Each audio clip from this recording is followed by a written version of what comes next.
play around here.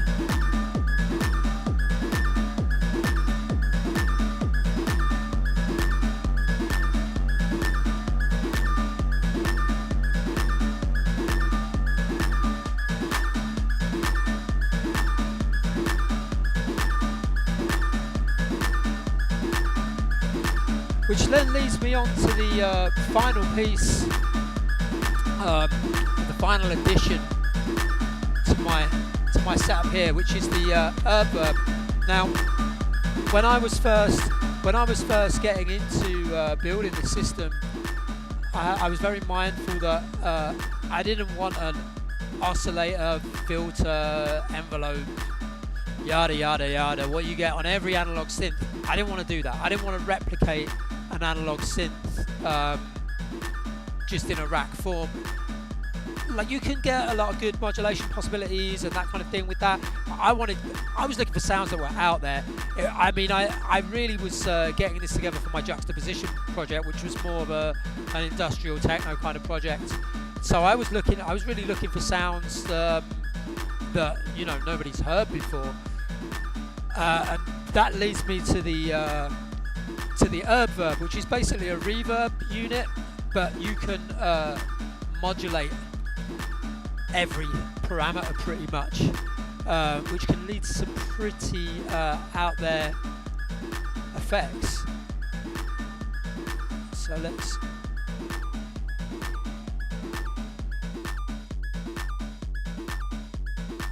we've got this high-pitched sound here. Obviously the other sound's recorded in, so we can't do anything further with that.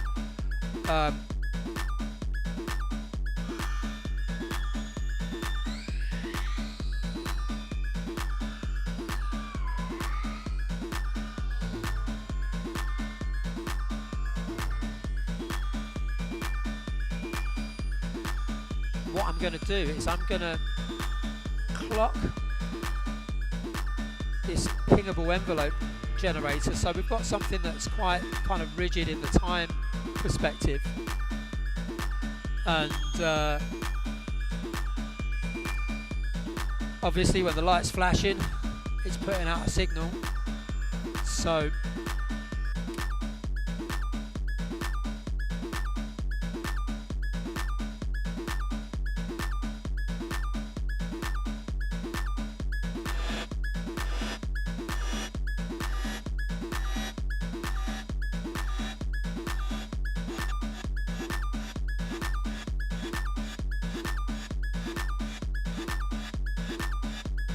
that's just it, modulating the mix on the reverb.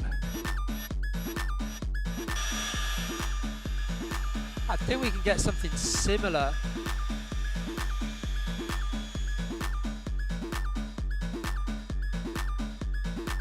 I was hoping to get something similar out of the decay, but I think that's something that's more effective over a long period of time.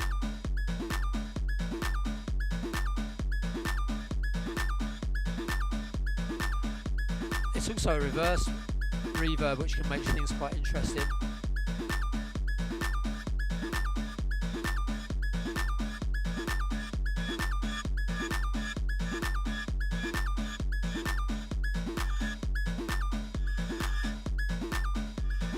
So yeah, modulate it over a longer period of time, and that can bring out something quite interesting also. But yeah, I really wanted to get away from, in fact Mark Vibos was always telling me don't get a filter. I was really interested in one of his filters, but he was like, no, West Coast, as they say, the West Coast school of synthesis, where it's not about filtering, it's about, for example, with this setup here, the way that we change the timbre of the sound by modulating one oscillator with the other.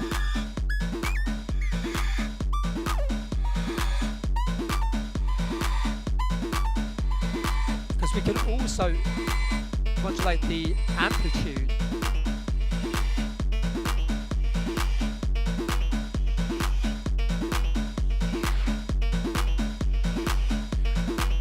I think we're going to slow everything down again, just so that we can get into more what this reverb module is about. Because with so much going on here, it's a bit hard to hear. So maybe we'll go over to something a bit more. But even with no sound going in, it's still reacting. Especially if I turn the decay up, could get out of control quite easily. I'm going to throw another one of these chords in, and I think just the chord, not a progression. Where are we? I'll throw this in here, and an arpeggiator. Where's my MIDI effects?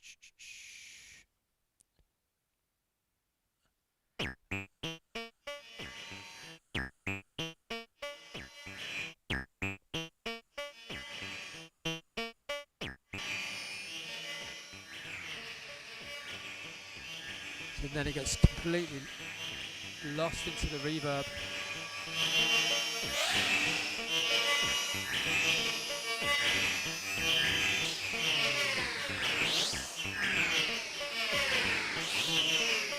So that's now modulating the size of the reverb, which also gives me quite an interesting idea of maybe we can tap that into the pitch.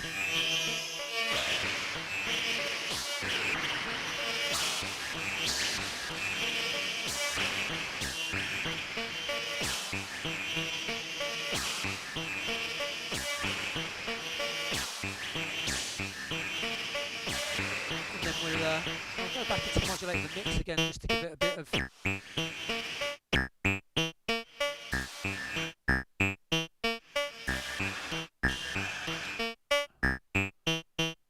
But yeah, as I say, I just really wanted to get away from that basic, stereotypical analog synth kind of sound.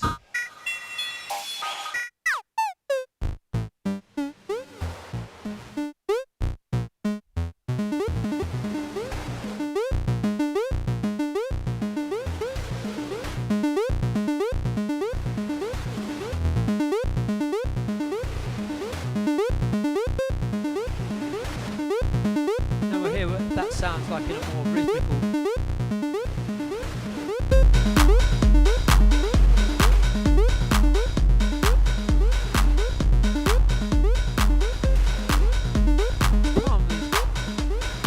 Calm these drums down a bit as well.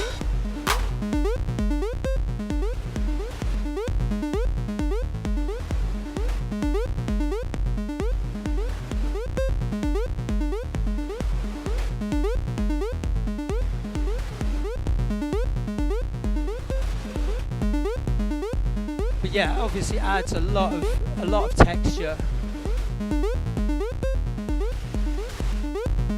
But as I say, yeah, the main aim was just to get away from that stereotypical kind of thing.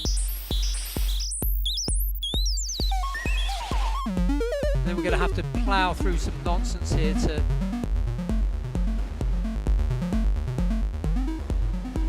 get what we're looking for a little bit more.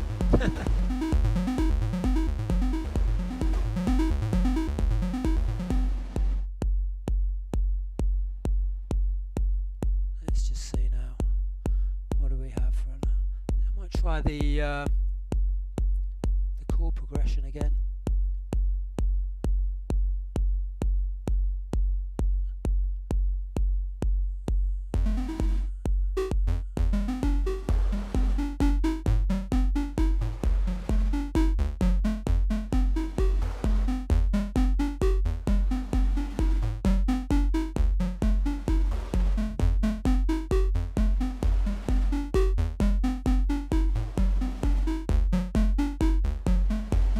Getting electro vibes off of that.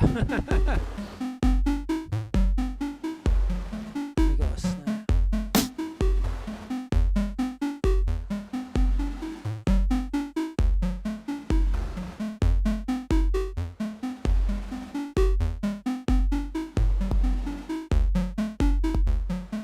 We can go down that road a little bit.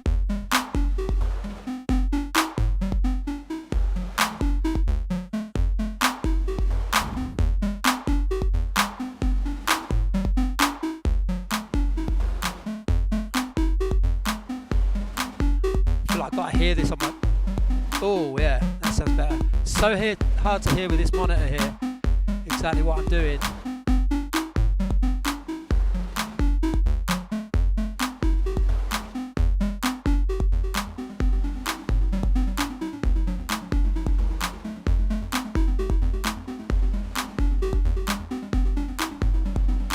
Yeah, I might have to grab that.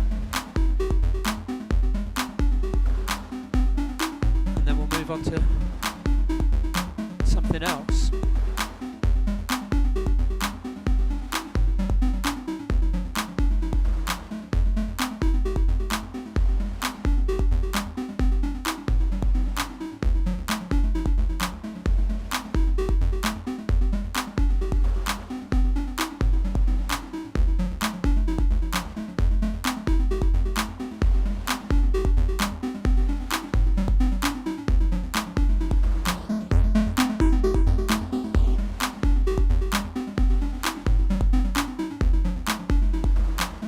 I'll do this quite often actually with arpeggiators I'll use the same chord progression.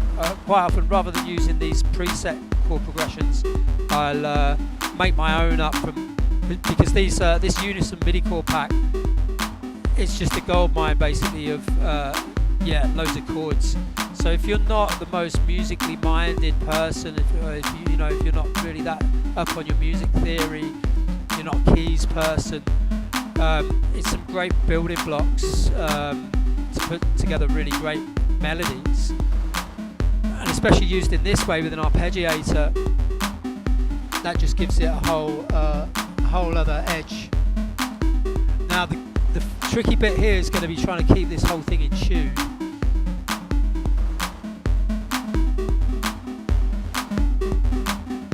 Although what I can do is I can use a MIDI effect.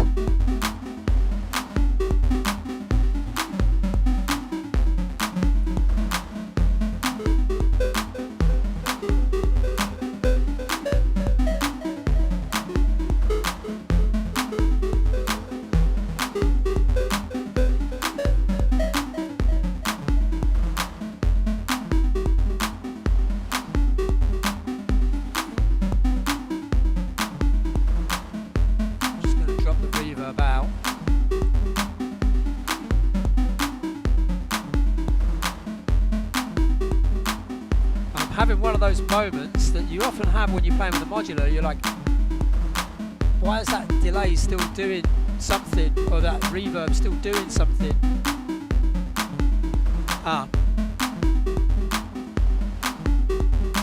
It's because it's on the other sound, that's why.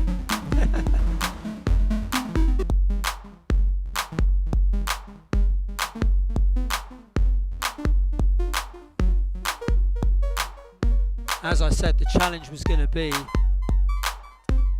to keep it in tune.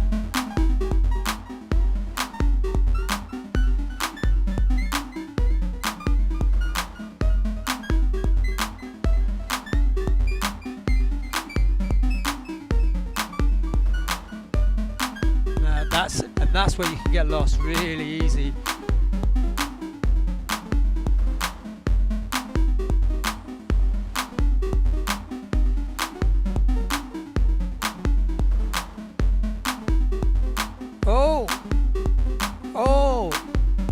I managed it. Yes.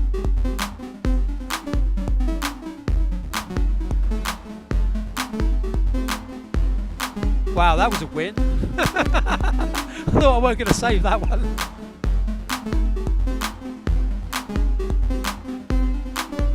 I hope I haven't got too lost in the box here for everyone. I hope this is still interesting. Because, yeah, you can often lose days, weeks, months, years, forget to eat, that kind of thing with playing with.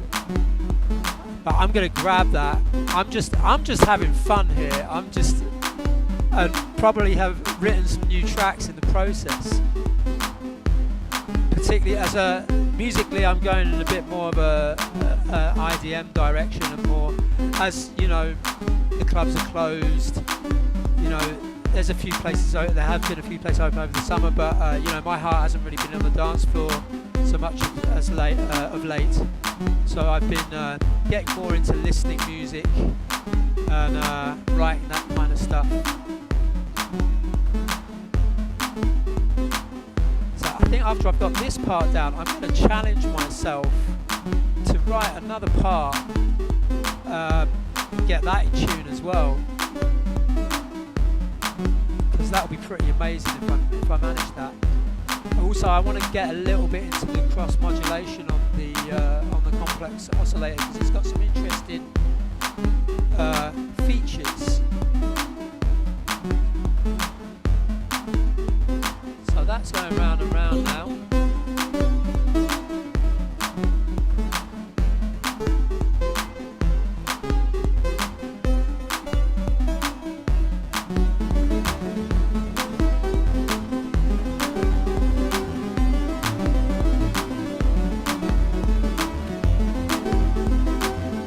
It's all going to go haywire and out of tune.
That's the thing, this thing is just so chaotic.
Almost there, but not quite.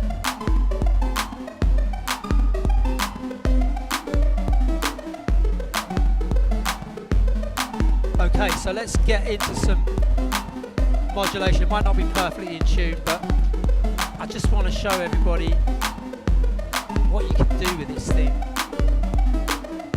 So I'm going to go for a slow LFO.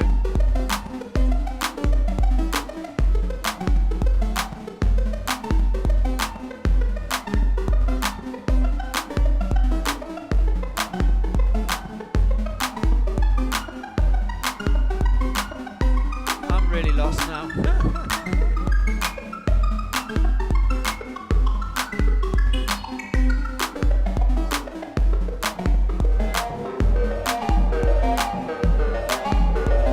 I think we're just going to descend into atonality here.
subtle effect there. There we are, that's more noticeable.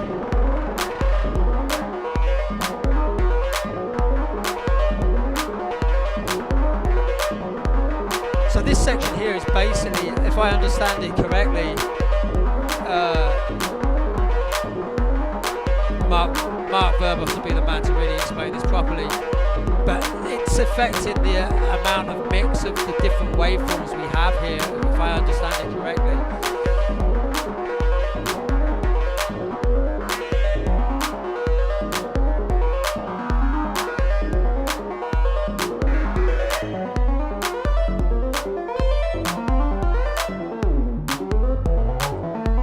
I mean, you can even control the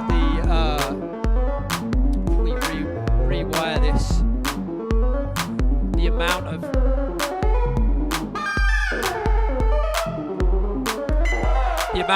this oscillator that's going into this oscillator, and we can control it in such a way that also that it's being triggered by the gate. We go back to our gate signal here. I didn't use the multiple. I'm going to use the multiple. And then we'll go back into here.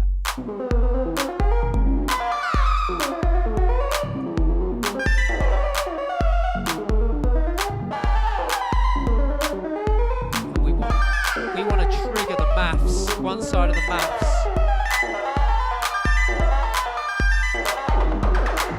There we go.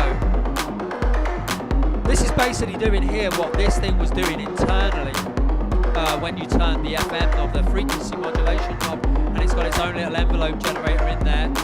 This we're using as an envelope generator here.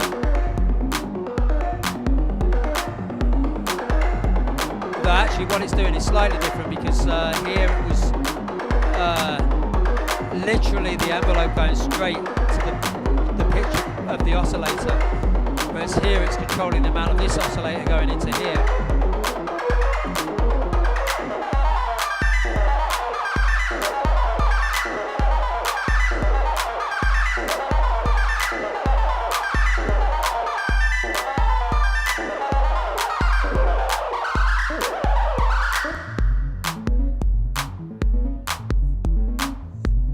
Yeah, I'm getting a bit lost in the box here. But yeah, fire away. Alright, there are a few questions. One was, when you're jamming, do you take mixing already into consideration, or do you do all the mixing afterwards? The mixing really, I mean, there's always going to be a little bit of mixing while you're jamming away. Because you've got to catch the vibe of the track. It's got to sound good, it's got to sound right. But the final tweak, there's always going to be a lot more final tweaks.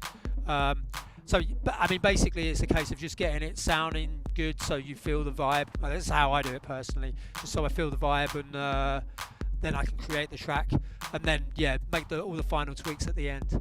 So you would like do another session afterwards where you do like close the project, close the jam, a few days later go in, do mixing? Oh yeah, it's like a constant process. I mean, like I might spend a day in the studio where I literally just like how I've done here. I'll just do one sketch after another, just sketch, because not everything you're going to make is going to sound great, and not everything you're going to make is going to sound like something you're going to want to like even proceed to arranging, let alone release.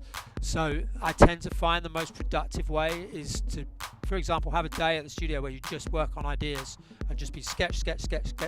Outside of the modular, just inside Ableton, I'll do exactly the same, and just sketch, and then only bother to arrange the tracks I really feel are worth arranging. Do you have anything else for me there? Yeah, there's another question asking how you go from like 16 or 32 bars that you recorded into like a full arrangement, if you have any tips for that. The best way to do it, and like this is my secret tip of arrangement. Like a lot of people have come to me and said, oh, I have problems arranging, how do I arrange? The best thing to do is make loops of everything and just drag everything out as long as you want the track. So say you want the track 5 minutes, you just make a 5-minute loop of everything basically, and then go back and cut. Because that's like when we used to make music back in the day, and we'd literally record everything just stereo into the computer. Like the only role the computer was playing quite often would be a little bit of sequencing maybe and recording, or if we had, like I used to use MPC 2000, MPC 1000, I used to use these boxes for sequencing and drum machines, and we would just jam it live and maybe do an edit in SoundForge. It wasn't even like multi-track because we couldn't afford the processing power for multi-tracking back in the day. So, you know, we didn't have the issue with arranging, but doing it in this way where you drag out 5 minutes and then go back and cut, that's a lot more like how you would play it live when you were jamming it in, because you would be muting things in and out. So I tend to find that's the best way. If you're ever having trouble with arrangement, just drag the whole thing out 5 minutes, 8 minutes, 3 minutes, however long you want it, and then just cut what you don't want.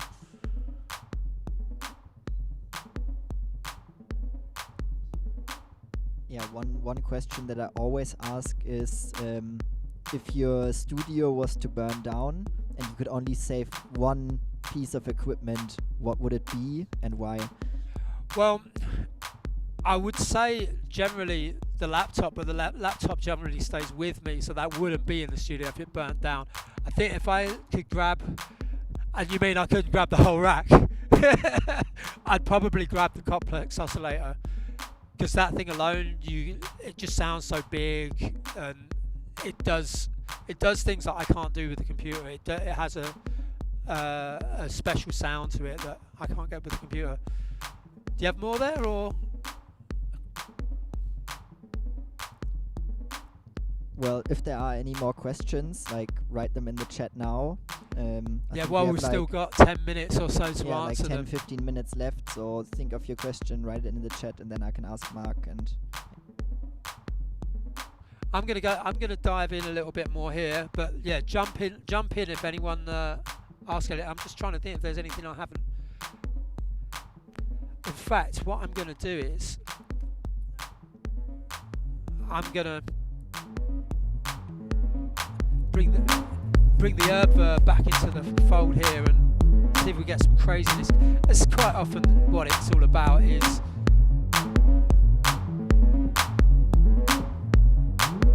it's the trouble when I've got my portamento, then I've lost a. It's the microphone a bit. Is that better? Yeah. Are we all good? Yeah.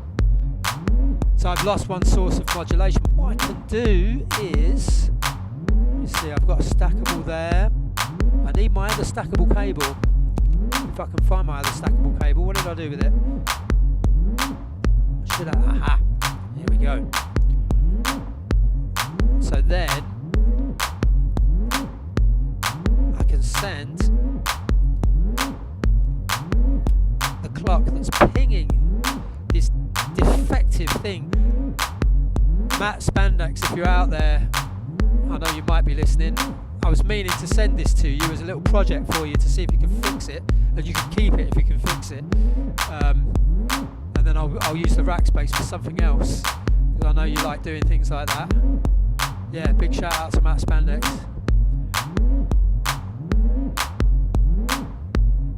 Cycle, that's why it's not working. I was like, why isn't it working? It's cycle. It's the thing that doesn't work if it's not cycling. So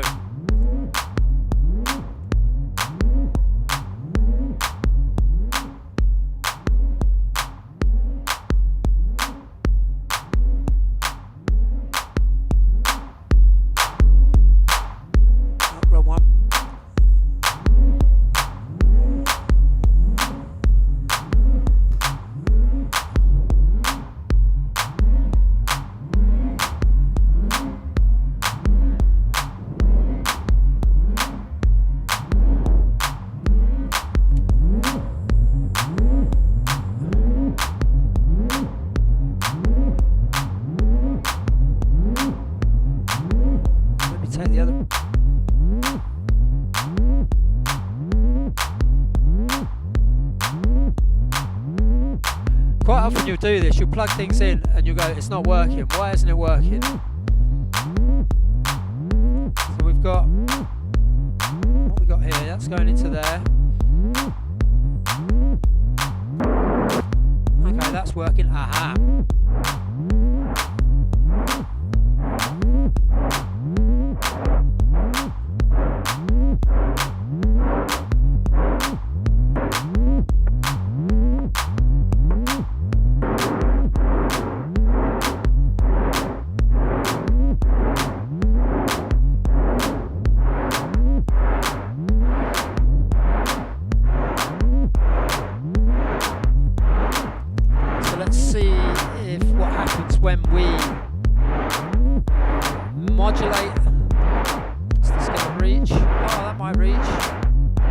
do it this way. You got some more questions there? Okay, I'm just going to patch this.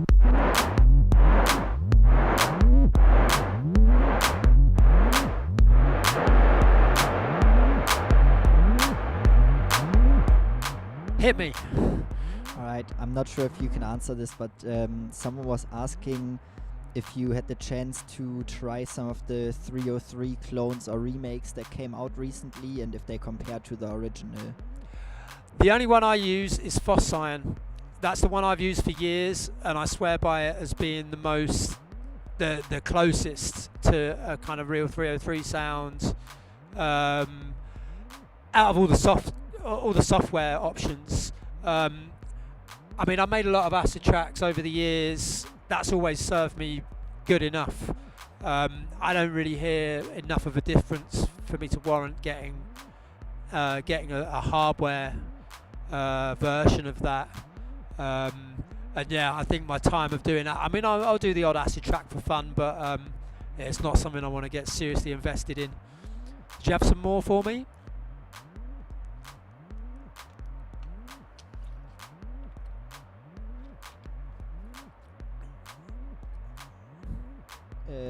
No, I don't think there's any more questions right now.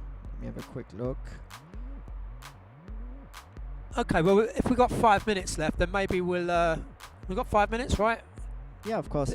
Then maybe we'll end on a track, end on a finished piece. Let me find something I want to play. Where are we?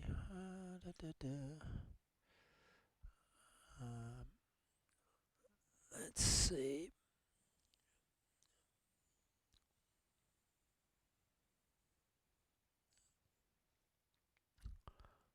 Now here's a track. There's a track here that's a great example of the complex oscillator doing its techno thing that I made with Donnell Knox when he was here visiting a while back before all this craziness happened.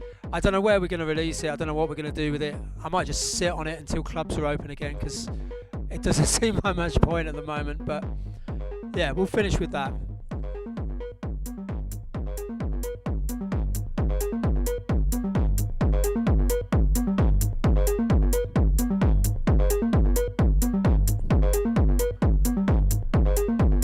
And I'm going to start unpatching.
things just sound so huge and juicy. Huh? Oh, that's good.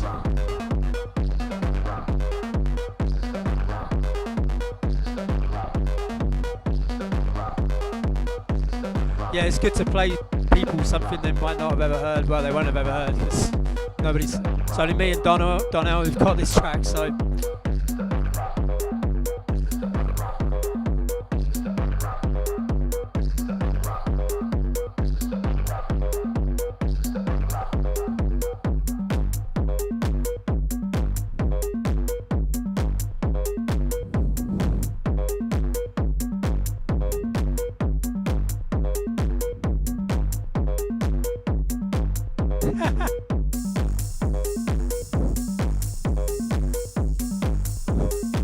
Matt Spandex got the shout out. So yeah.